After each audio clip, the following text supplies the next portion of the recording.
निखिल सिंह। और अगर 1 घंटे में हम बात करेंगे तमाम ताजा तरीन और महत्वपूर्ण खबरों की। सबसे पहले बात होगी अयोध्या धाम में प्राण प्रतिष्ठा अनुष्ठान के चौथे दिन की, जहां श्री राम मंदिर में कितने वैदिक रीति रिवाज के साथ अग्नि प्रज्वलित की गई है। इसके साथ ही साथ मुख्यमंत्री योगी आदित्यनाथ प्राण प्रतिष्ठा की तैयारियों का उन्होंने जायजा भी लिया। इन खबरों के लिए आपको लाइव लिए चलेंगे श्री अयोध्या धाम, जहां हमारी सहयोगी ऋतु वर्मा आपको इन खबरों से रूबरू कराएंगी। और इसके साथ ही साथ न्यूज नाइट में बात करेंगे बेंगलुरु में नए अत्याधुनिक Boeing India engineering and technology centre campus और बोइंग सुकन्या कार्यक्रम का, जिसका प्रधानमंत्री नरेंद्र मोदी ने उद्घाटन किया है। इसके अलावा भी बहुत कुछ होगा इसमें, हम जिस पर विशेष चर्चा करेंगे। सबसे पहले आइए नजर डालते हैं क्या है इस वक्त की हेडलाइंस। प्रधानमंत्री नरेंद्र मोदी ने बेंगलुरु में नए अत्याधुनिक Boeing India engineering and technology centre और बोइंग सुकन्या कार्यक्रम का किया उद्घाटन। कहा, नया सेंटर भारत और दुनिया भर में विमानन क्षेत्र को करेगा मजबूत।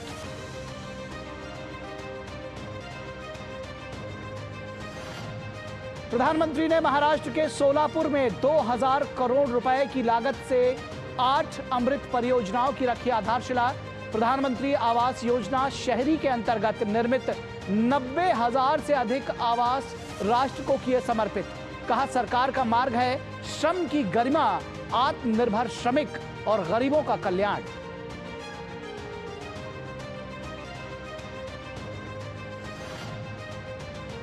प्रधानमंत्री ने चेन्नई में खेलो इंडिया यूथ गेम्स 2023 का किया उद्घाटन। कहा, खेलो इंडिया गरीब आदिवासी युवाओं के सपनों को कर रहा है साकार। तमिलनाडु के 4 शहरों चेन्नई, मदुरई, त्रिची और कोयम्बटूर में 31 जनवरी तक होगी खेल स्पर्धाएं। प्रधानमंत्री ने चेन्नई में प्रसारण क्षेत्र को मजबूत करने के लिए 250 करोड़ रुपए की परियोजनाओं की दी सौगात। पीएम ने डीडी पोदिगई को डीडी तमिल के रूप में किया लॉन्च। कहा, नई परियोजनाओं से दूरदर्शन और आकाशवाणी की सेवाओं का होगा विस्तार।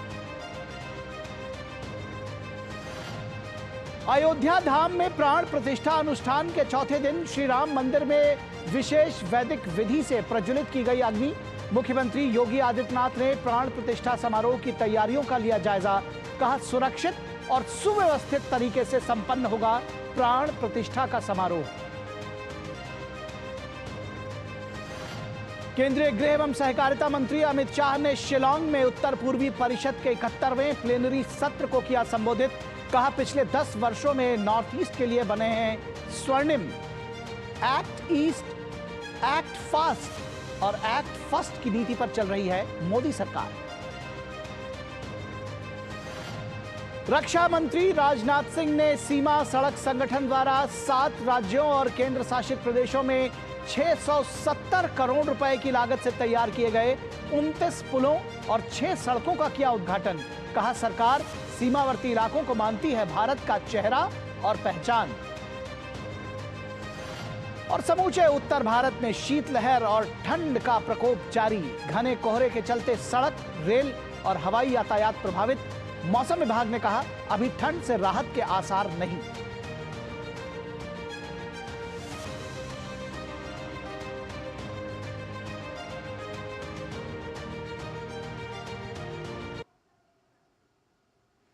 तो न्यूज नाइट में सबसे पहले बात करेंगे अयोध्या नगरी की, जो प्राण प्रतिष्ठा के कार्यक्रम के लिए सज धज कर तैयार है और अनुष्ठान की जो 7 दिनों का अनुष्ठान है उसकी तैयारी हो चुकी है। और इसके लिए आपको सीधे लाइव लिए चलेंगे श्री अयोध्या धाम। श्री राम अयोध्या आए, श्री राम अयोध्या आए, श्री राम अयोध्या आए, श्री राम अयोध्या आए। जय सिया राम, सिया राम, सिया राम, चले भगवान। जय सिया राम, सिया राम, सिया राम, चले भगवान। आपको सीधे लिए चलेंगे अयोध्या नगरी, जहां से जुड़ी हुई है हमारी सहयोगी Ritu Verma. Ritu, over to you.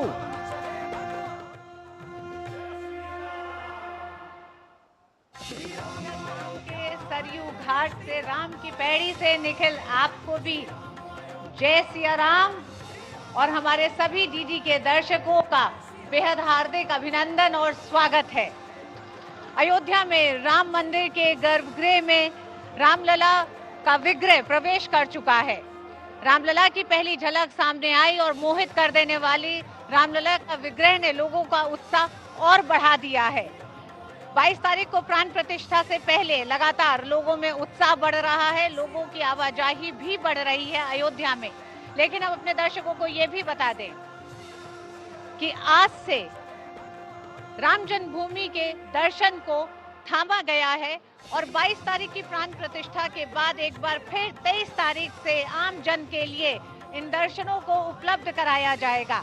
तब तक 22 तारीख की प्राण प्रतिष्ठा की व्यवस्थाओं और तैयारियों को ध्यान में रखते हुए इस तरह की व्यवस्था की गई है और 22 तारीख की व्यवस्थाओं का एक तरह से जायजा लेने के लिए मुख्यमंत्री योगी आदित्यनाथ भी आज अयोध्या पहुंचे थे। तो अयोध्या से जुड़ी तमाम खबरें हम आपके सामने अगले आधे घंटे में लेकर आएंगे।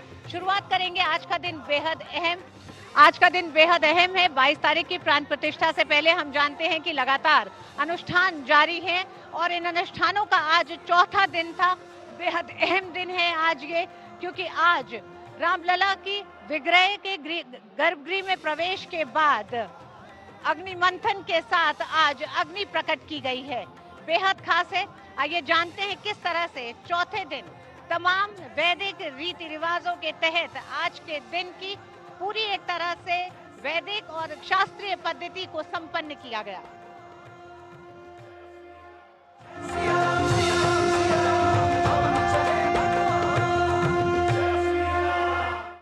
अयोध्या में राम मंदिर के गर्भगृह में रामलला का विग्रह प्रवेश कर चुका है। रामलला की पहली झलक भी सामने आ गई है।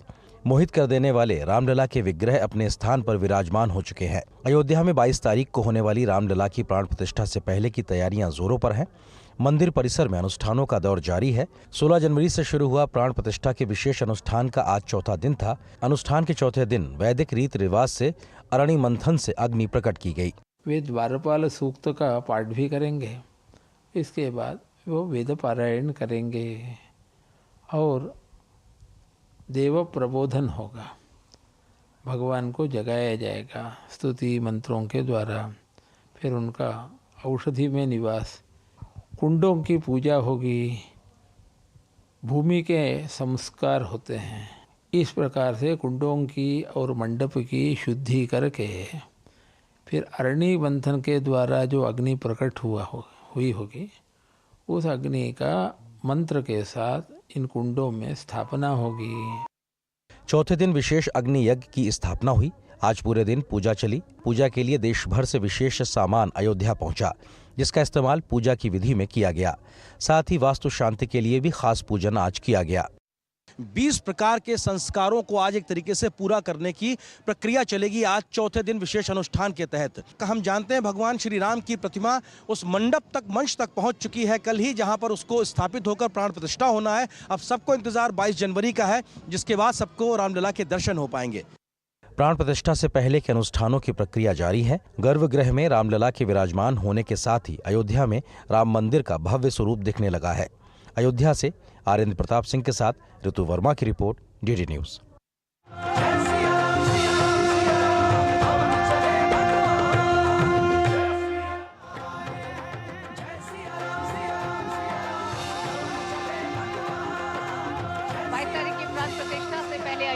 तैयारियां जोरों पर हैं और इन्हीं तैयारियों का जायजा लेने के लिए मुख्यमंत्री योगी आदित्यनाथ अयोध्या पहुंचे, जहां उन्होंने न सिर्फ सरयू घाट का एक तरह से मुआयना करा, साथ ही साथ तमाम जरूरी स्थानों का भी दर्शन किया और साथ ही साथ मुआयना किया, जहां पर सुरक्षा व्यवस्था को भी चाक चौबंद रखना है।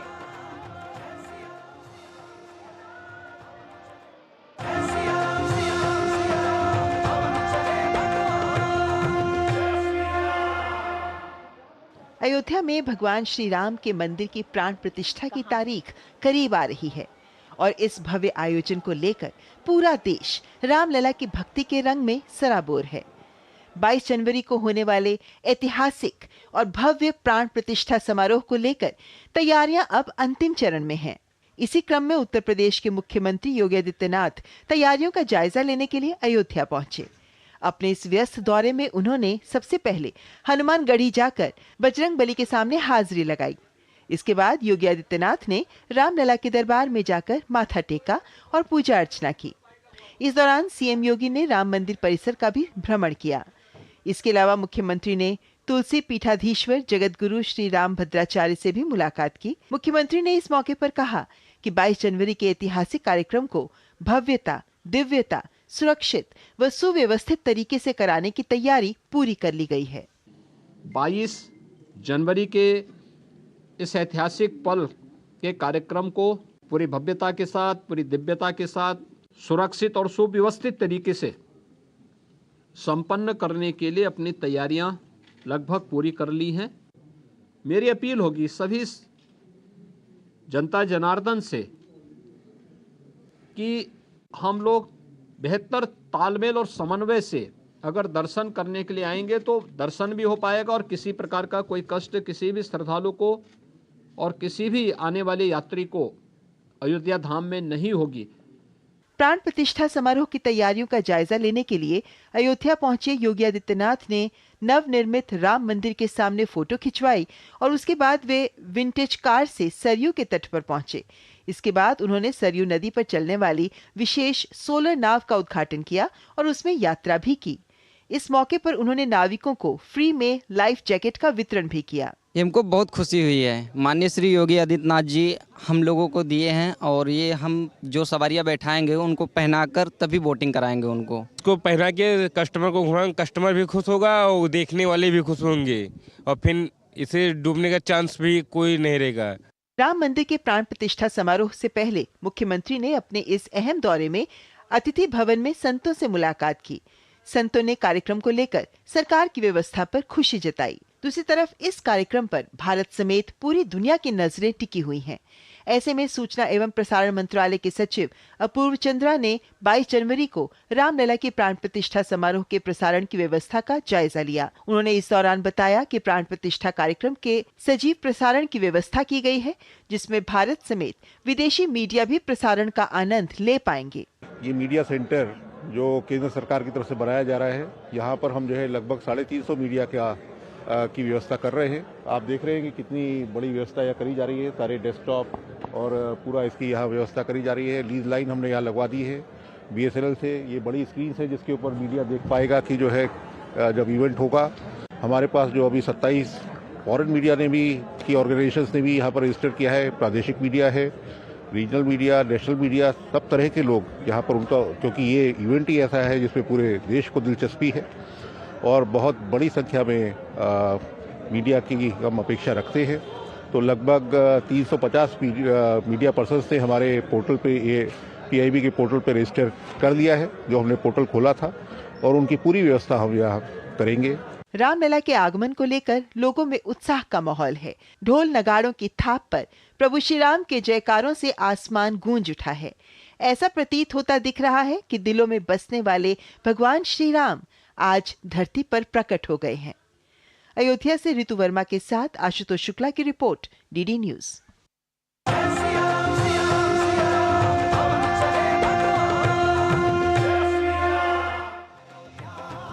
प्राण प्रतिष्ठा के अनुष्ठान की सभी प्रक्रियाओं के समन्वय और मार्गदर्शन में कुल 121 आचार्य शामिल हैं और काशी के सबसे बड़े ज्योतिषाचार्य गणेश्वर शास्त्री द्रविड़ जी इन सभी अनुष्ठानों की प्रक्रियाओं का इस समय समन्वय कर रहे हैं, मार्ग निर्देशन कर रहे हैं, दिशा निर्देशन कर रहे हैं। गणेश्वर शास्त्री जी से बात की हमने और उन्होंने ये भी कहा, जहां एक तरफ उन्होंने तमाम अनुष्ठानों की प्रक्रियाओं की जानकारी दी, तो वहीं दूसरी तरफ उन्होंने कहा कि जिस मुहूर्त में प्राण प्रतिष्ठा हो रही है, ये मुहूर्त सबके कल्याण का होने जा रहा है।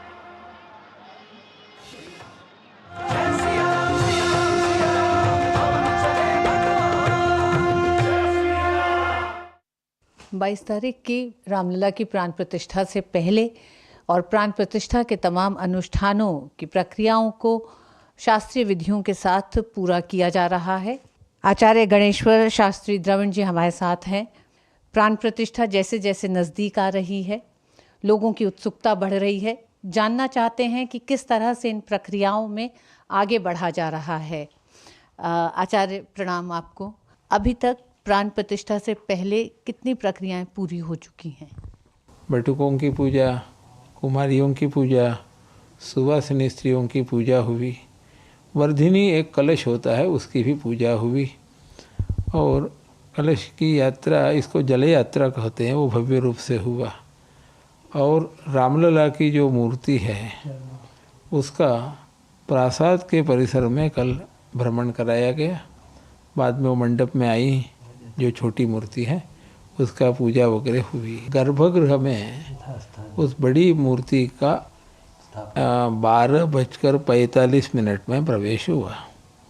जिस समय पेजावर मठाधीश वहाँ थे, जगतगुरु विश्व प्रसन्न तीर्थ, विष्णु सहस्रनाम का पाठ उसमें हुआ, और ये ऋग्वेद के पौवान सूक्तों का पाठ हुआ। तर्क ये दिए जा रहे हैं कि मंदिर पूर्ण रूप से अभी बना नहीं है और प्राण प्रतिष्ठा की जा रही है, लेकिन हम चाहेंगे इसके ऊपर बहुत विचार हुआ जी। यहाँ तो ऐसा है कि कुछ भी जवाब दो, रुकना ही नहीं है, कुछ न कुछ खुरापात करते रहना है, इसलिए रोज प्रश्न आते रहते हैं। स्वतंत्रता प्राप्ति के बाद गुजरात में सोमनाथ मंदिर का निर्माण वल्लभ भाई पटेल जी के प्रयास से हुआ, ऐसा हम लोगों ने सुना है। वहाँ सन 1951 में प्रतिष्ठा हुई। शिखर उस समय नहीं बना था, तो उसके बाद 1955 या 56 में उसकी प्रतिष्ठा हुई।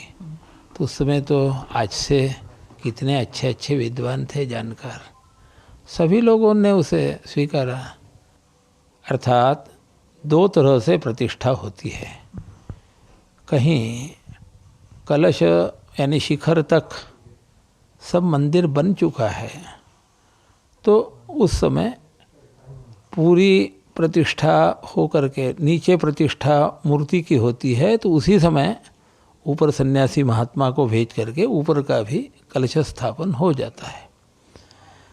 और जहाँ उतना बना नहीं रहता है, तो नीचे मंदिर में देव मूर्ति की प्रतिष्ठा हो जाती है।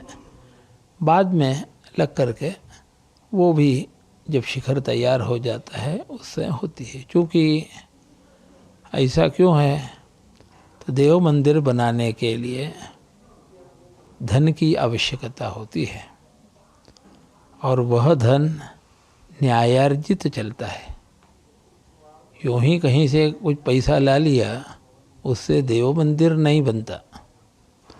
तो किसी सत्पुरुष की सदिच्छा हो तो उसको साकार करने में सभी को सहयोग करना चाहिए, न कि टांग खींचना, अड़ंगा लगाना। का शोध निकालेंगे तो पूरे भारतवर्ष में हजारों ऐसे मंदिरों का उदाहरण आ जाएगा कि जहाँ की पहले मंदिर बना, शिखर नहीं बना, और बाकी लोग जो काँव कर रहे हैं उसमें शास्त्रीय पद्धति से कुछ भी तथ्य नहीं है। मृगशीर्ष नक्षत्र में अभिजित मुहूर्त में मेष लग्न में वृश्चिक नवांश में सर्वार्थ सिद्धि योग, अमृत सिद्धि योग, ऐसे उत्तम समय में, और मकर राशि में सूर्य के रहते प्राण प्रतिष्ठा भगवान की होने वाली है 12:30 बजे।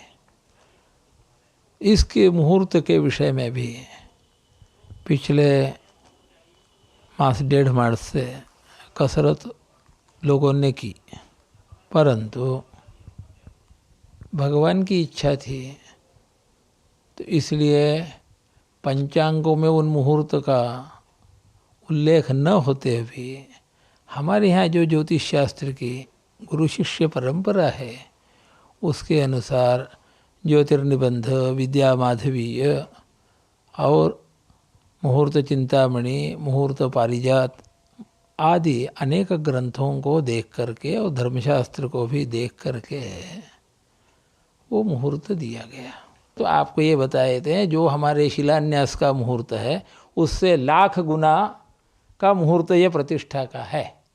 तो शास्त्रीय पद्धति से कोई भी तथ्य नहीं है जब ये बात की जाती है कि मंदिर का पूर्ण निर्माण नहीं हुआ है और भगवान की प्राण प्रतिष्ठा हो रही है। शास्त्री जी का कहना है कि विधि सम्मत है, जो भी इस समय कार्यक्रम राम मंदिर में प्राण प्रतिष्ठा से जुड़े तमाम अनुष्ठान और 22 तारीख को होने वाली प्राण प्रतिष्ठा है वो विधि सम्मत है, वो सही है। और इतिहास गवाह है कि कई बार ऐसा हुआ है कि मंदिरों के शिखर नहीं भी तैयार हुए हैं तो भी मंदिरों में प्राण प्रतिष्ठा की गई है। कैमरामैन गौरव के साथ ऋतु वर्मा, अयोध्या से।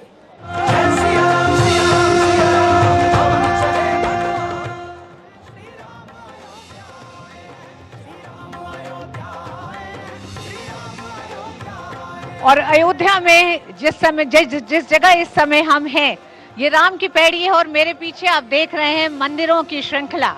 2017 में योगी सरकार के आने के बाद से राम की पैड़ी न सिर्फ अयोध्या वासियों के लिए बल्कि अयोध्या आने वाले हर श्रद्धालु के लिए आकर्षण का बहुत बड़ा केंद्र है।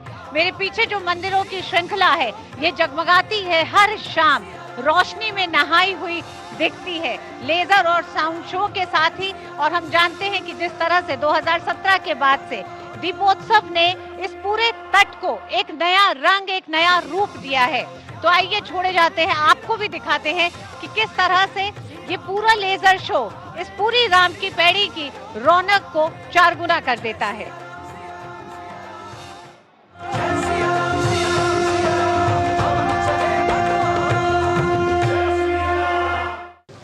बाईस जनवरी को भगवान श्री राम की प्राण प्रतिष्ठा से पहले अयोध्या को सजाने और संवारने का जो काम चल रहा है, कितनी सुंदर अयोध्या नगरी दिख रही है उसका नज़ारा आप मेरे पीछे देख सकते हैं कि रात के इस वक्त पहर में भी अयोध्या नगरी कितनी खूबसूरत नज़र आ रही है। आप देख सकते हैं कि यहाँ सरयू के किनारे राम घाट पर यहाँ पर फव्वारे लगाए गए हैं और ये रंगीन लाइट के साथ में अपनी एक अलग छटा बिखेरते हैं। इसके अलावा आप देखेंगे तो आपको लेज़र लाइट्स नज़र आएंगी। लेज़र लाइट्स के माध्यम से यहाँ पे लेज़र शो करने की तैयारी चल रही है। इसके अलावा अगर बात की जाए तो LCD स्क्रीन के माध्यम से एक तरीके से भगवान श्री राम और उसके अलावा किस प्रकार से तमाम काम किए जा रहे हैं अयोध्या में भगवान श्री राम के मंदिर को बनाने और उसके बाद में प्राण प्रतिष्ठा के कार्यक्रम को लेकर ये तमाम जानकारियाँ दी जाती हैं। चहुरंगी कहा जाए या सतरंगी कहा जाए, उस रोशनी में नहाया हुआ अयोध्या धाम एक तरीके से नज़र आता है, जिसकी वजह से तमाम लोग जो अयोध्या के हैं या आसपास के हैं वो अपने परिवार के साथ खींचे चले आते हैं बच्चों को दिखाने के लिए, फ़ोन के साथ में कैमरे में अपनी इन तस्वीरों को कैद करना चाहते हैं। कुछ और लोग भी पीछे आप देखिए किस प्रकार से एक कौतूहल का विषय रहता है कि इतनी सुंदर अयोध्या नगरी हो गई है, इसको कैद कर लेना अपना आज ज़रूरी समझते हैं फ़ोन में, ताकि ये यादें कहीं पीछे ना छूट जाएं। लेकिन निश्चित तौर से जिस प्रकार से अयोध्या को सजाया और संवारा गया है, नए रूप स्वरूप में इस वक्त दिखाई पड़ रही है। और ये सतरंगी रोशनी में नहाया ये जो समा है ये अपने आप में लगातार बढ़ता जा रहा है। 22 तारीख से पहले ये उत्साह का माहौल कहीं ना कहीं तैयारियों के माध्यम से भी दिखाई पड़ रहा है कि शाम के वक्त भी कितनी सुंदर अयोध्या नगरी नज़र आ रही है। कैमरा सहयोगी मुंटी सिंह के साथ मैं आर्यन प्रताप सिंह, DD न्यूज़, अयोध्या धाम।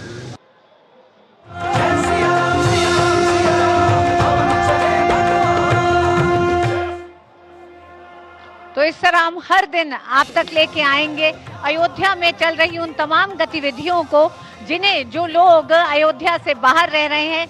हर भारतवासी की इच्छा इस समय अयोध्या आने की है, लेकिन मौसम को ध्यान में रखते हुए और 22 तारीख की व्यवस्थाओं को ध्यान में रखते हुए, तैयारियों को ध्यान में रखते हुए 23 के बाद से जब दर्शन शुरू होंगे रामलला के, तब आवाजाही बढ़ेगी और तब तक अयोध्या से हम आप तक हर वो दृश्य लेके आएंगे जो आप दूर बैठे शायद नहीं देख सकते हैं।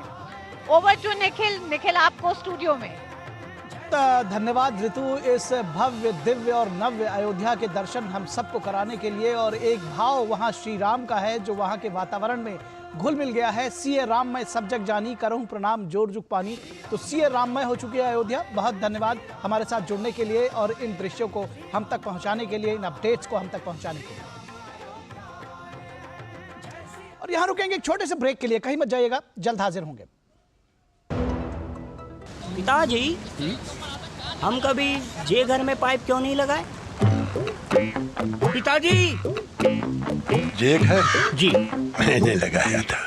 कब? जब विशंभर बबलू हुआ करता था। और कब तक चलेगा जी? बेटा अब ये विशंभर का तो नहीं पता, लेकिन ये पाइप चलेगा। फिनोलेक्स पाइप्स, पीढ़ियां बदलेंगी, पाइप नहीं। जरा मुस्कुरा दे, हे हे हे, ऐसे तुझी एक चम्मच अमूल की, दिमाग फिट और सेहत भी, ऐसे तुझी एक चम्मच अमूल की, जस्ट एक चम्मच अमूल की। जालिम लोशन का ऑरिक ग्रीन ऑइंटमेंट, कील मुहासे, फोड़े फुंसी, घाव, जले कटे पर गुड़कारी, herbal antiseptic cream, green ointment. साल बरस और सदी नहीं, एक युग गुजर जाएगा, उम्र न पूछो वंडर की, जब फर्क नजर आएगा। वंडर सीमेंट, फर्क नजर आएगा। ग्रामीण अर्थव्यवस्था के संरक्षक, agriculture insurance company of India. AIC।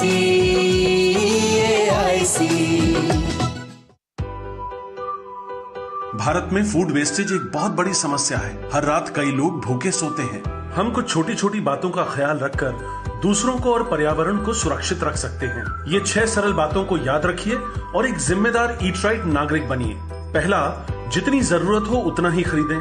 दूसरा, भोजन की बर्बादी को कम करने के लिए एक बार में ही ज्यादा खाना न लें। तीसरा, बचे हुए ठीक भोजन को न फेंकें। जहां तक हो सके बचे हुए खाने को अन्य व्यंजन बनाने में प्रयोग करें।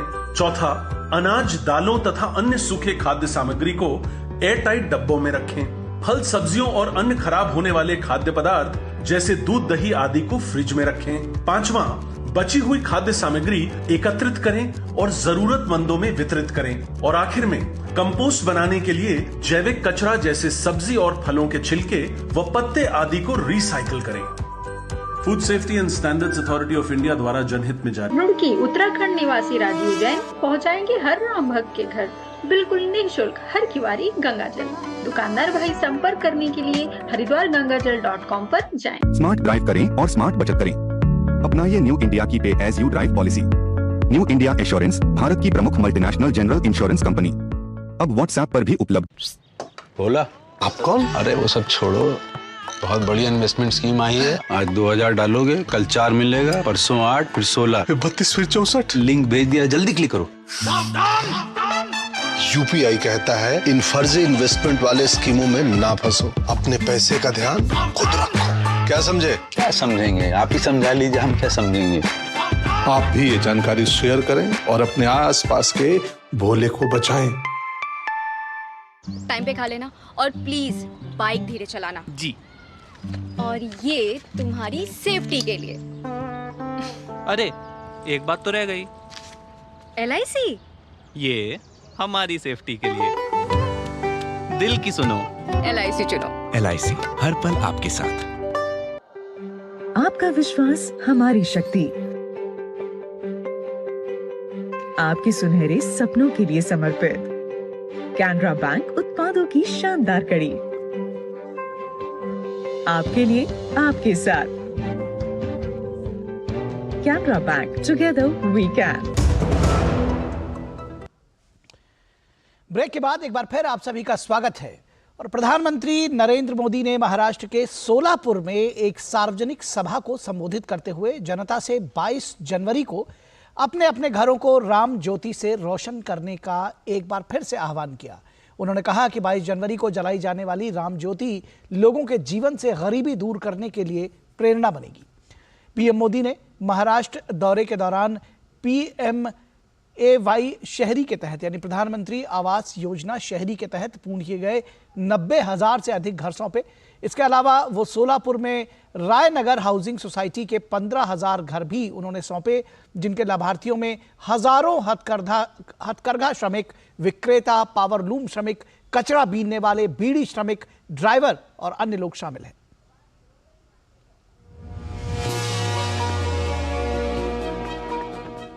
सियावर रामचंद्र की जय। 22 जनवरी को वो ऐतिहासिक क्षण आने वाला है जब हमारे भगवान राम अपने भव्य मंदिर में विराजने जा रहे हैं।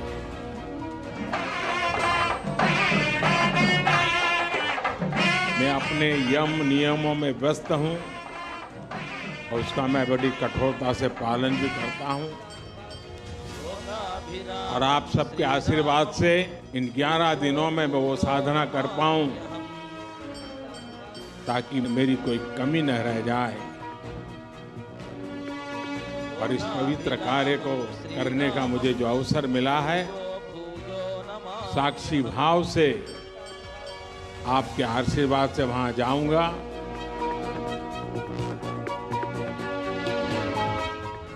मुझे बहुत खुशी है कि महाराष्ट्र के 1 लाख से अधिक गरीब परिवार भी 22 जनवरी को अपने पक्के घर में शाम को राम ज्योति प्रज्वलित करेंगे।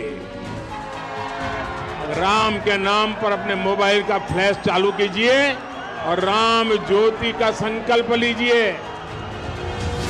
जरा हाथ ऊपर करके बताइए, 22 तारीख शाम को राम ज्योति प्रगटाएंगे।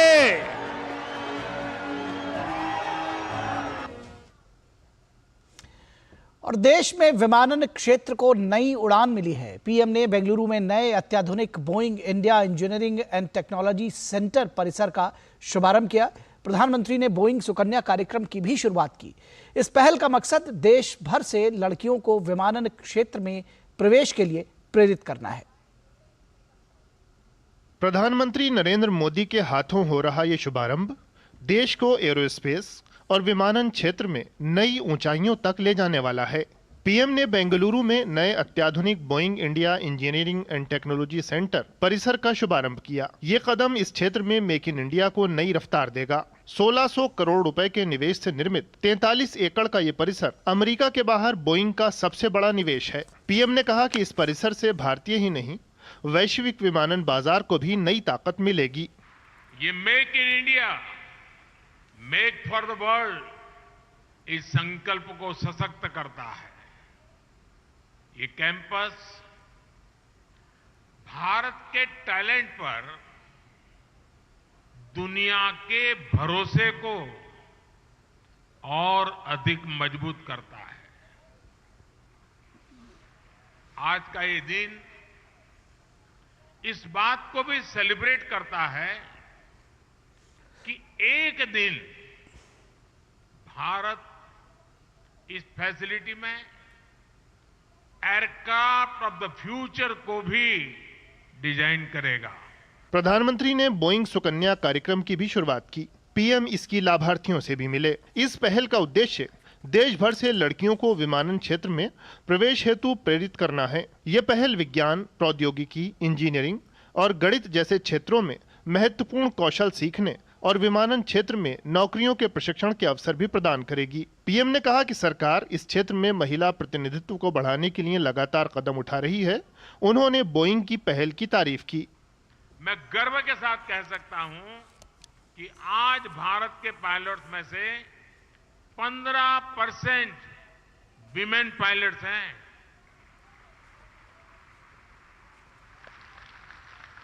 और इसका महत्व तब समझ में आएगा कि ये ग्लोबल एवरेज से 3 गुना ज्यादा है।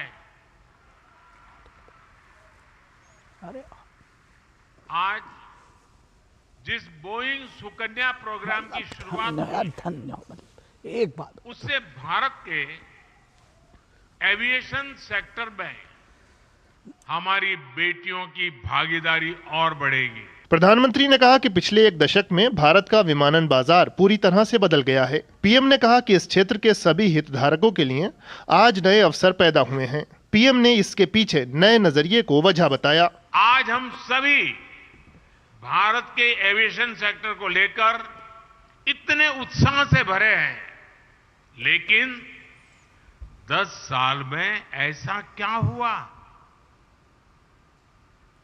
जिससे ग्लोबल एविएशन सेक्टर में भारत इतना आगे बढ़ गया।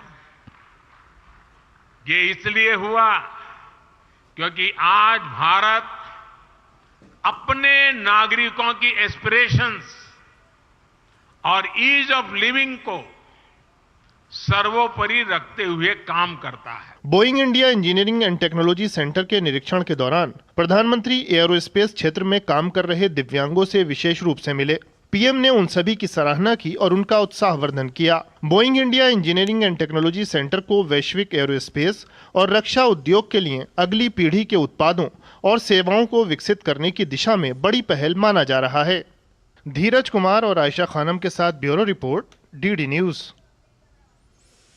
तो आपने देखा कि किस तरह से उड्डयन क्षेत्र ने उड़ान भरी है और यही हमारे आज विशेष का विषय रहेगा। आज हमारा विशेष है उड्डयन क्षेत्र ने भरी उड़ान तो गरीबों को आवास की सौगात, और इस पर हम विशेष चर्चा करेंगे। आज का हमारा विशेष है उड्डयन क्षेत्र को नई उड़ान, गरीबों को आवास। तो उड्डयन क्षेत्र में एक नई ऊंची उड़ान भरी है और गरीबों को आवास दिया गया है। आज महाराष्ट्र में एक बड़ी सौगात सौंपी है। हमारे साथ में खास मेहमान जुड़े हुए हैं, उनसे आपका परिचय करा दें। हमारे साथ अनिल पद्मनाभन जो कि सीनियर इकोनॉमिक जर्नलिस्ट है जुड़े हुए हैं। अनिल जी, बहुत स्वागत है आपका। सबसे पहले ये जो उड्डयन क्षेत्र के लिए इतनी बड़ी उड़ान जिसको कहा जा रहा है, और अमेरिका ने पहली बार जिस तरह से यहाँ पर बताया जा रहा है कि 43 एकड़ में फैला हुआ वो पूरा फैसिलिटी, कितना महत्वपूर्ण आप इसको मानते हैं? कितना बड़ा मील का पत्थर साबित होगा आपके मुताबिक? लेकिन जो ये जो निवेश किया है बोइंग ने आज, ये एक और उदाहरण है कि बाहर के जो विदेश के जो कंपनीज हैं, मल्टीनेशनल कंपनी, भारत में कितना पोटेंशियल देखते हैं। तो भारत पहले एक तरीके से गरीबी का एक मतलब डेफिनेशन ज्यादातर गरीब देश के तौर से जाता था। पिछले 10-15 साल में इसमें बहुत फर्क पड़ा है। तो अब जो है, अब हम मध्यम वर्ग की बात करते हैं, गरीब वर्ग नहीं है। ज्यादा जो मेजॉरिटी है मध्यम वर्ग है। तो मध्यम वर्ग जो है मार्केट है। ये मार्केट को देखते ही ये निवेश के लिए आ रहे हैं ये विदेश के कंपनी। तो आज का जो बोइंग का जो निवेश का जो खबर है, ये इसी अंदाज में हमें देखना चाहिए। जी जी, निश्चित तौर पर जैसे प्रधानमंत्री ने कहा कि 10 सालों में ऐसा क्या हुआ कि ग्लोबल एविएशन सेक्टर इतना आगे बढ़ गया, ये आपसे समझना चाहेंगे। 10 वर्षों में ये जो जिसको कहते हैं कि चेंज की राह रही है, परिवर्तन की राह रही है, किस तरह से उसको देखेंगे, कैसे बताएंगे? देखिए, ये ना 2-3 ट्रेंड एक साथ मतलब कन्वर्ज कर गए हैं। तो आप एक तो जो हमारे जो बजट एयरलाइन है, इनकी उड़ान पकड़ी। दूसरा, जो सरकार ने जो पूरे नए एयरपोर्ट खोले, मतलब शहरों में ही नहीं, बियॉन्ड ये जो मेन शहर है, दिल्ली के मेट्रो, मुंबई, कलकत्ता, इनको छोड़ के भी अलग अलग छोटे छोटे शहरों में भी खोला। फिर उड़ान जो एक प्रोग्राम इन्होंने लॉन्च किया, योजना किया। तो तीसरी है जो लोगों का परचेसिंग पावर भी बढ़ गया। तो अब आप तीनों को जोड़ोगे तो एक तरीके से डेमोक्रेटाइजेशन हो गया जी। मतलब एक जब दाम गिरते हैं और आपकी आमदनी भी बढ़ती है, तो आप भी विमान से जा सकते हो। दूसरा है, अब लोग पहले जो होता था विमान एक एलीट लोगों का ट्रैवल होता था, आज आम लोग भी विमानों में ट्रैवल करते हैं। तो आप किसी भी एयरपोर्ट पे जाके देख लीजिए, जनरल जनता ही है वहां पे, सब रहते हैं, मतलब मिक्स रहता है। पहले ऐसे नहीं होता था। तो ये एक तरीके से डेमोक्रेटाइजेशन है, क्योंकि काफी फोर्सेस एक साथ कन्वर्ज हुए। जी, एक बोइंग सुकन्या योजना जिसकी आज शुरुआत प्रधानमंत्री ने की है, किस तरह से इसको देखते हैं? एक बैनर वहां पर मैं देख रहा था, इस पे लिखा था million dreams take flight here. तो आपको लगता है कि now million dreams would take flight, और खास तौर पर जो हमारी आधी आबादी है वो इसके जरिए आगे बढ़ सकेगी? बिल्कुल। इसमें क्या होता है ना, 2-3 तरफ के इम्पैक्ट होते हैं। एक तो निवेश जो ओवरऑल होता है, तो उसमें एक मल्टीप्लायर इम्पैक्ट होता है। जो सेटअप किया, पर्सनल लिया, ये ऐसे एक इम्पैक्ट होता है। दूसरा जो होता है, जो स्किल्ड पर्सनल का जो डिमांड आएगा अभी, उसके लिए एक डिमांड बढ़ेगा। तो वो डिमांड जैसे ही बढ़ेगा तो हमारे एजुकेशनल इंस्टीट्यूशन है, चाहे वोकेशनल हो, इंजीनियरिंग हो, तो एक तरीके से एक अपॉर्चुनिटी मिलता है हमारे युवाओं को। तो एक स्किल भी डेवलप होगा, निवेश भी होगा, ग्रोथ भी होगा। तो एंड दूसरा जो है ये क्योंकि अमेरिकन कंपनी है तो बाहर का निवेश है, तो यहाँ से बाहर का जो लिंकेज है वो और भी बढ़ेगा। और अमेरिका और इंडिया के बीच में आजकल ट्रेड के जो है बढ़ता जा रहा है, पहले की तरह नहीं था। कुछ 20 साल पहले मुझे याद है अमेरिका के एम्बेसडर थे यहाँ दूतावास, तो उन्होंने कहा था कि trade between India and America is like a chapati. आज वो नहीं है, आज बढ़ के भारत का तीसरा ट्रेडिंग पार्टनर है अमेरिका। तो ये जो रिश्ते हैं और मजबूत होंगे, आर्थिक जो रिश्ते हम देख रहे हैं। जी, इसमें जो वैश्विक एरोस्पेस और जो रक्षा क्षेत्र की बात कही जा रही है कि डिफेंस से जुड़े प्रोजेक्ट्स भी बन सकेंगे, उसके लिए ये कितना आपको लगता है कि मुफीद है देश के लिए खास तौर पर? जी निखिल जी, जो आज का जो दौर है दुनिया में, अगर सेल्फ रिलायंट नहीं है ना कि कोई भी देश, खास करके डिफेंस में, तो पिछड़ जाएगा। तो भारत जो पिछले 10-15 साल से कर रहा है, 10 साल से खास करके डिफेंस सेक्टर को खूब बढ़ावा दे रहा है। साथ में एक ढांचा भी खड़ा कर रहा है जो डिजिटल पब्लिक इंफ्रास्ट्रक्चर है हमारा, एक तरीके से देश में यूनिक है। तो अब इसको भी इंडिपेंडेंट करा रहे हैं, क्योंकि इसका एक कारण है। अभी रूस में जो जंग हुआ, रूस यूक्रेन में, तो रूस सैंक्शंस में आ गया, तो सारे अमेरिकी बैंकों ने पूरा जो फाइनेंशियल इंफ्रास्ट्रक्चर का ढांचा है बंद कर दिया। तो अब यदि ऐसी सिचुएशन है इंडिया में, तो क्योंकि हमारा स्वयं का एक स्ट्रक्चर है, तो हम ऐसे हमारे पे इतना असर नहीं पड़ेगा जितना रूस पे पड़ा। तो उसी तरह डिफेंस में जो है ना, आत्मनिर्भर बहुत चाहिए, क्योंकि ये किसी और देश पे डिपेंड नहीं हो सकता। ये खास करके आजकल की दुनिया में, जो कि दोस्त कौन है दुश्मन कौन है मुश्किल है, पता ही नहीं चलता। तो इस तरीके से ये उस अंदाज से भी बहुत ही सिग्निफिकेंट है, खास इंडिया का स्पेस मिशन जो है। जी, निश्चित तौर पर पीएम आवास योजना की अगर बात करें, अब कितनी बड़ी उपलब्धि आपको लगता है जिस तरह से इतनी बड़ी एक टाउनशिप बनी, और ख़ासतौर पर लगातार अगर हम आवास योजना चाहे वो शहरी हो चाहे ग्रामीण हो, लगातार उसमें आगे बढ़ते जा रहे हैं। एक अदद छत जो है वो किसी आम आदमी के लिए बहुत बड़ी चीज है। बिल्कुल निखिल, जो आपने अभी बोला ना सही है। जो आप किसी को जब निवास मिलता है, हमारी आम जिंदगी में देख लो, जो गरीब है उनका अपना निवास मिलता है। आपको याद होगा जब पीएम गए थे 2-3 हफ्ते पहले अयोध्या, मीरा माझी को मिले जो 10 करोड़ के बेनिफिशियरी थे उज्ज्वला स्कीम के, तो उन्होंने भी यही बोला कि उनको आवास मिला, उनको उज्ज्वला गैस मिला, पीने का पानी मिला, बिजली मिला। जो लाभार्थियों में जो एक तरीके से एम्पावरमेंट आई है, उपलब्धि आई है इन बेसिक चीजों से, जो हमने अपनी जिंदगी में देखे, अब ज्यादा लोग देख रहे हैं भारत में।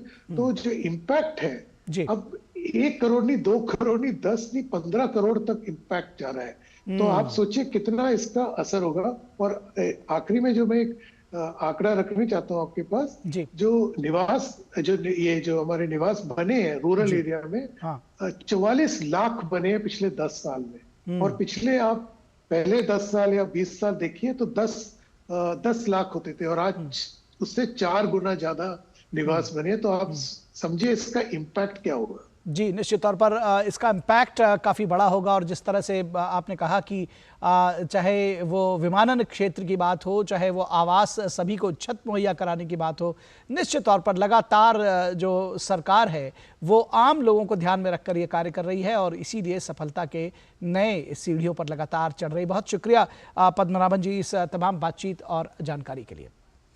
और रुकेंगे एक छोटे से ब्रेक के लिए, कहीं मत जाइएगा, जल्द हाजिर होंगे। कैसी हंसी मुस्कानों की धुन, जिंदगी मक्खन, खोलो ढक्कन डूबी-डूबी-डू, जिंदगी मक्खन, अमूल बटर, पतली डिलीशियस। रुड़की उत्तराखंड निवासी राजीव जैन पहुंचाएंगे हर राम भक्त के घर बिल्कुल निःशुल्क हर किवारी गंगाजल। दुकानदार भाई संपर्क करने के लिए हरिद्वार गंगाजल.com पर जाएं। आपका विश्वास हमारी शक्ति, आपके सुनहरे सपनों के लिए समर्पित कैनरा बैंक उत्पादों की शानदार कड़ी, आपके लिए आपके साथ। Canara Bank, together we can. बोला कौन है? मैं पर हुआ क्या? बिजली का बिल नहीं भरा और पूछता है हुआ क्या? जल्दी से ऐप डाउनलोड कर। बिल तो भर दिया था, फिर डर क्यों रहे हो? हाँ, नकली चाकू नकली बिल। यूपीआई कहता है कोई भी अनजान ऐप डाउनलोड ना करें, अपने पैसे का ख्याल खुद रखें। चलिए, आपको पनवेल नहीं जाना है। पनवेल? हाँ, निकलिए। शिव भोला। आप भी ये जानकारी शेयर करें और अपने आसपास के भोले को बचाओ। साल बरस और सदी नहीं, एक युग गुजर जाएगा। उम्र न पूछो वंडर की, जब फर्क नजर आएगा। वंडर सीमेंट, फर्क नजर आएगा। जब से माँ को नानी के यहाँ भेजा है, कितने चिड़चिड़े हो गए हो। बेटा टीबी है उसको। टीबी का इलाज तो यहाँ भी हो सकता है, फिर क्यों भेज दिया? अगर वो यहाँ रहती ना तो लोग कन्नी काट रहे होते हमसे। मुझे लोग नहीं, मम्मी। अरे क्या अर्जुन,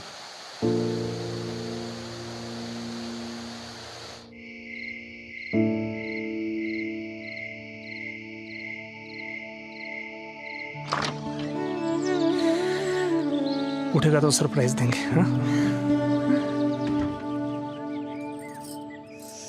अर्जुन,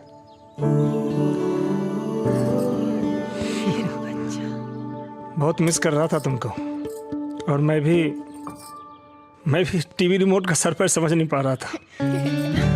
अपनों का जोड़ है टीबी का तोड़, तो फिर भेदभाव क्यों? टीबी के इलाज में अपनों का साथ दें।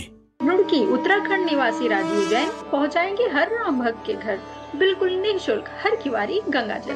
दुकानदार भाई संपर्क करने के लिए हरिद्वारगंगाजल.com पर जाएं। जालिम लोशन का ऑरिकैम ग्रीन ऑइंटमेंट, कील मुहासे, फोड़े फुंसी, घाव, जले कटे पर गुड़कारी। Herbal antiseptic cream, green ointment. स्वागत है आपका ब्रेक के बाद। और प्रधानमंत्री नरेंद्र मोदी ने चेन्नई में खेलो इंडिया यूथ गेम्स का शुभारंभ किया। 2 एथलीट्स ने मंच पर पीएम को खेलों की मशाल सौंपी। पीएम ने इस मशाल को स्थापित करके खेलों का शुभारंभ किया।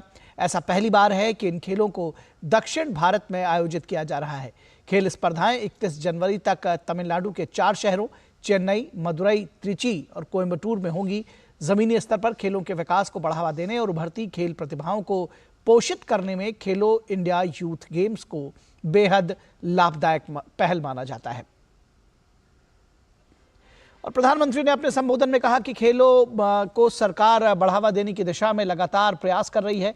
पीएम ने कहा कि सरकार के प्रयासों का जमीन पर सकारात्मक असर भी देखा जा रहा है। पीएम ने खेलो इंडिया पहल से हुए लाभ के बारे में भी बातें कही।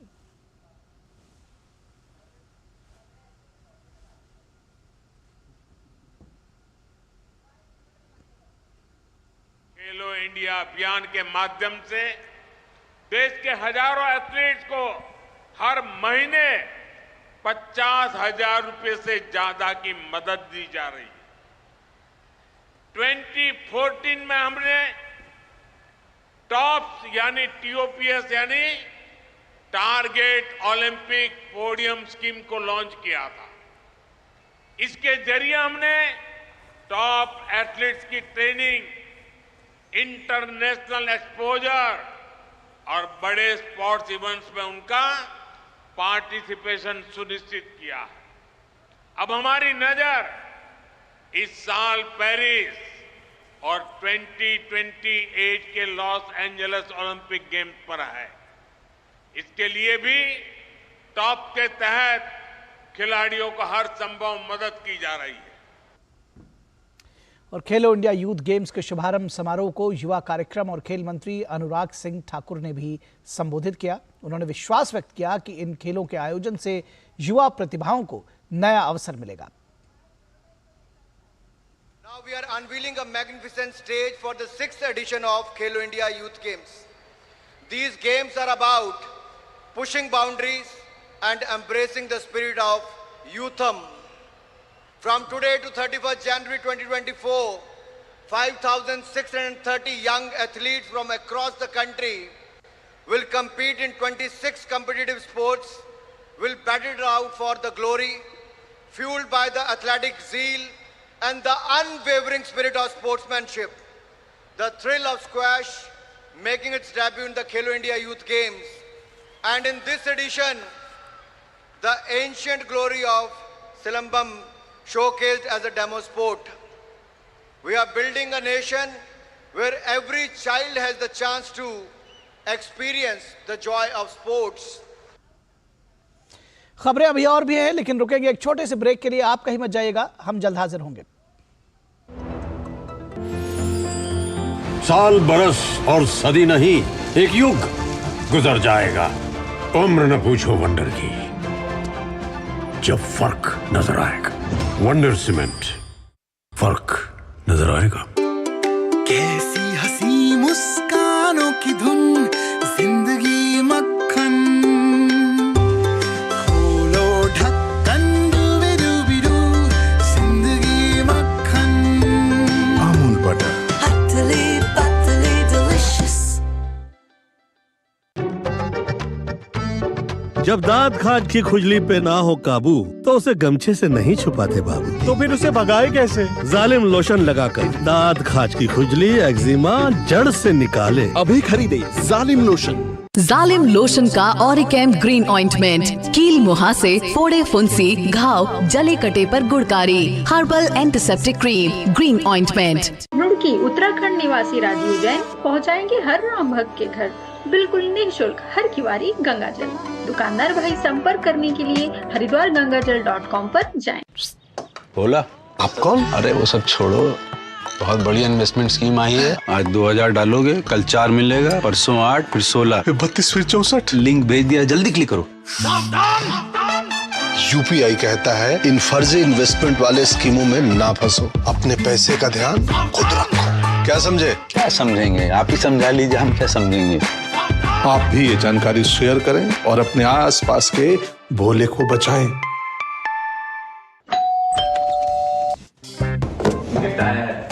अरे वाह, लेजेंड की बैट, इससे तो मैं खेलूंगा। Future batting legend bat. इसमें जिसका नाम लिखा है बैट उसी को मिलेगी। अरे यार, देखा, अगर इस पे मेरा नाम नहीं लिखा होता तो कितनी दिक्कत हो जाती। इसलिए आरबीआई कहता है बैंक अकाउंट हो या बैंक लॉकर, उसमें नॉमिनी का नाम जरूर दर्ज करें, ताकि आपकी जमा पूंजी उसी को मिले जिसे आपने नामित किया है। आरबीआई कहता है जानकार बनिए, सतर्क रहिए। लाइफ में फाइनेंशियल आजादी के लिए एनपीएस जरूरी है। रिटायरमेंट में फाइनेंशियल आजादी रहे जारी, एनपीएस से आज ही करें तैयारी। एनपीएस जरूरी है।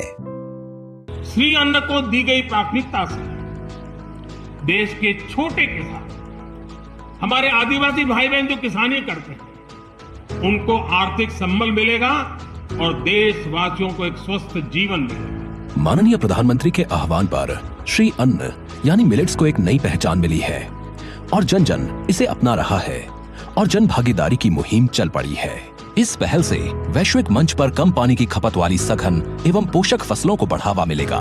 मिलेट्स जलवायु अनुकूल हैं और आसानी से उगाए जा सकते हैं, जिससे किसानों की आमदनी में भी बढ़ोतरी होगी। इंटरनेशनल ईयर ऑफ मिलेट्स के जरिए श्री अन्न की खपत में वृद्धि होगी, पोषण सुरक्षा मिलेगी और मिलेट्स के अंतर्राष्ट्रीय बाजार में एक नई पहचान सुनिश्चित होगी। प्रोटीन, विटामिन, खनिजों से भरपूर मिलेट्स ग्लूटेन फ्री होते हैं, जो स्वास्थ्य के लिए भी सर्वश्रेष्ठ हैं। आइए भोजन में श्री अन्न को अपनाएं, जीवन को स्वस्थ और समृद्ध बनाएं। जालिम लोशन का ऑरिकैम ग्रीन ऑइंटमेंट, कील मुहासे, फोड़े फुंसी, घाव, जले कटे पर गुड़कारी। Herbal antiseptic cream, green ointment. Roorkee Uttarakhand निवासी राजीव जैन पहुंचाएंगे हर राम भक्त के घर बिल्कुल निःशुल्क हर किवारी गंगा जल। दुकानदार भाई संपर्क करने के लिए हरिद्वारगंगाजल.com पर जाएं। हर स्वाद में बसा, हर याद में बसा, हर दिल से निकली वाहवाई, हर दाद में बसा, ये मेरा चीज है। 50 सालों से जो बना इस देश की शान, वो है अमूल चीज। आपका विश्वास हमारी शक्ति, आपके सुनहरे सपनों के लिए समर्पित कैनरा बैंक उत्पादों की शानदार कड़ी, आपके लिए आपके साथ। Canara Bank, together we can. स्वागत है आपका ब्रेक के बाद। प्रधानमंत्री नरेंद्र मोदी ने चेन्नई में प्रसारण क्षेत्र से जुड़ी कई बड़ी परियोजनाओं का शुभारंभ और शिलान्यास किया। पीएम मोदी ने प्रसारण क्षेत्र को मजबूत करने के लिए 250 करोड़ रुपए की परियोजनाओं की सौगात दी। पीएम ने डीडी पोथिगई को डीडी तमिल के रूप में लॉन्च किया। पीएम ने प्रसारण क्षेत्र से जुड़ी जिन अन्य परियोजनाओं का उपहार दिया, उनमें 8 राज्यों में 12 आकाशवाणी एफएम प्रोजेक्ट्स और जम्मू और कश्मीर में 4 डीडी ट्रांसमीटर की शुरुआत शामिल है। पीएम ने 12 राज्यों में 26 नई एफएम ट्रांसमीटर परियोजनाओं की आधारशिला भी रखी। पीएम मोदी ने अपने संबोधन में कहा कि प्रसारण के क्षेत्र में इन परियोजनाओं से बहुत लाभ होगा। पीएम ने कहा कि इनसे दूरदर्शन और आकाशवाणी की सेवाओं का विस्तार होगा।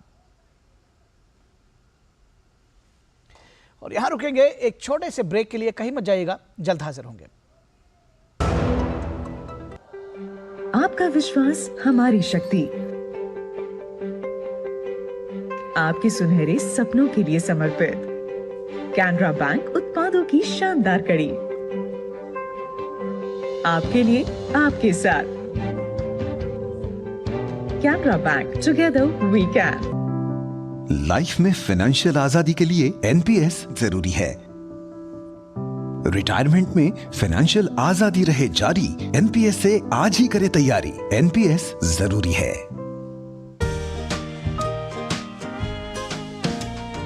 हर स्वाद में बसा, हर याद में बसा, हर दिल से निकली वाहवाई, हर दाद में बसा, ये मेरा चीज है। 50 सालों से जो बना इस देश की शान, वो है अमूल चीज। रुड़की उत्तराखंड निवासी राजीव जैन पहुंचाएंगे हर राम भक्त के घर बिल्कुल निःशुल्क हर किवारी गंगाजल। दुकानदार भाई संपर्क करने के लिए हरिद्वारगंगाजल.com पर जाएं। जब दांत खाज की खुजली पे ना हो काबू, तो उसे गमछे से नहीं छुपाते बाबू। तो फिर उसे भगाए कैसे? जालिम लोशन लगाकर दांत खाज की खुजली एक्जिमा जड़ से निकाले। अभी खरीदे जालिम लोशन। जालिम लोशन का ऑरिकैम ग्रीन ऑइंटमेंट कील मुहासे, फोड़े फुंसी, घाव, जले कटे पर गुड़कारी। Herbal antiseptic cream green ointment. साल बरस और सदी नहीं, एक युग गुजर जाएगा, उम्र न पूछो वंडर की, जब फर्क नजर आएगा। वंडर सीमेंट, फर्क नजर आएगा। रुड़की उत्तराखंड निवासी राजीव जैन पहुंचाएंगे हर राम भक्त के घर बिल्कुल निःशुल्क हर किवारी गंगाजल। दुकानदार भाई संपर्क करने के लिए हरिद्वारगंगाजल.com पर जाएं। बोला कौन है? मैं पर हुआ क्या? बिजली का बिल नहीं भरा और पूछता है हुआ क्या? आप जल्दी से ऐप डाउनलोड कर। बिल तो भर दिया था, फिर डर क्यों रहे हो? हाँ, नकली चाकू नकली बिल। यूपीआई कहता है कोई भी अनजान ऐप डाउनलोड ना करें, अपने पैसे का ख्याल खुद रखें। चलिए, आपको पनवेल नहीं जाना है। पनवेल? हाँ, निकलिए। सही बोला। आप भी ये जानकारी शेयर करें और अपने आसपास के भोले को बचाओ। आपका विश्वास हमारी शक्ति, आपके सुनहरे सपनों के लिए समर्पित कैनरा बैंक उत्पादों की शानदार कड़ी,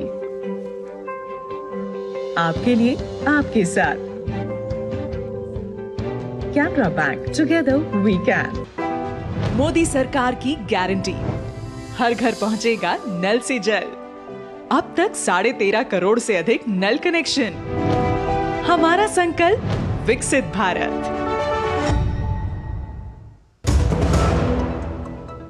स्वागत है आपका। और न्यूज नाइट के इस अंक में बस इतना ही, लेकिन जाते जाते आपको छोड़ जाते हैं देश की कुछ और अन्य महत्वपूर्ण खबरों के साथ, जिनको देखिए आप फटाफट अंदाज में। हमें दीजिए इजाजत। नमस्कार। केंद्रीय शिक्षा मंत्री धर्मेंद्र प्रधान ने हैदराबाद के आईआईटी में आयोजित एक कार्यक्रम में हिस्सा लिया। इस मौके पर उन्होंने कहा कि मैन्युफैक्चरिंग सेक्टर पर सरकार का मुख्य फोकस है। उन्होंने कहा कि मैन्युफैक्चरिंग सेक्टर देश के जीडीपी ग्रोथ में महत्वपूर्ण भूमिका निभा सकता है। दारा सिंह चौहान उत्तर प्रदेश विधान परिषद सदस्य के रूप में निर्वाचित हो गए हैं। इस सीट पर ओंकार नाथ चौरसिया ने भी नामांकन पत्र दाखिल किया था। नामांकन पत्र की जांच में उनके अभिलेखों में त्रुटि मिलने के कारण उनका पर्चा निरस्त हो गया है, जिसके बाद अब दारा सिंह चौहान निर्विरोध विधान परिषद सदस्य निर्वाचित हो गए हैं। लोकसभा से निष्कासित टीएमसी नेता महुआ मोइत्रा ने अपना सरकारी बंगला खाली कर दिया है। गुरुवार को दिल्ली हाईकोर्ट ने उनकी गुहार ठुकराते हुए संपदा निदेशालय के उस नोटिस पर रोक लगाने से इनकार कर दिया था। बिल्किस बानो मामले के दोषियों को सुप्रीम कोर्ट से कोई राहत नहीं मिली है। कोर्ट ने दोषियों को सरेंडर करने के लिए वक्त दिए जाने से इनकार किया। 8 जनवरी को दिए अपने फैसले में एससी ने सभी 11 दोषियों से 4 सप्ताह में सरेंडर करने को कहा था, जिसकी मियाद रविवार को खत्म हो रही है।